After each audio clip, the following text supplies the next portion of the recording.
Em dic Jan, soc cantant, vaig estudiar a l'Escola Andorrana de Batxillerat i em vaig graduar a la 29a promoció. Sí que tinc com els records potser més d'esta classe, de la diferència que tenia de l'escola de zona ensenyança, que ja començo a fer coses com que m'agrada més i els records de classe de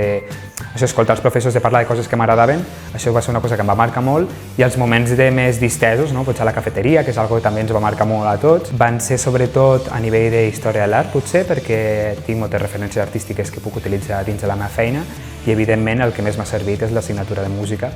que és la que aplico cada dia dins de la meva feina. I el que m'emporto és aquesta manera de poder comunicar-me amb els professionals.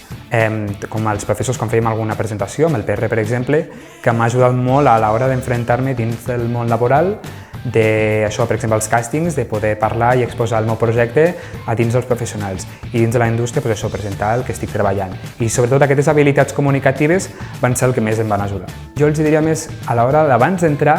és escollir realment les coses que les agraden, les assignatures que realment els motiva, perquè tu vens amb una idea de que vols estudiar una cosa, però a l'entrar a batxillerat crec que t'obre els ulls i et pot obrir altres idees d'estudiar altres coses. Llavors, si fas el que t'agrada, tot i que canvis, hauràs estudiat coses que t'agraden i crec que això és el més important, ser fidel als teus gustos. És anar directe al Ruben, al professor de música, i dir-li que tregui els instruments al pati i fer alguna jam, ara que fa sol, alguna cosa així, que ens ho passàvem superbé i que per mi eren els millors moments de tot el curs.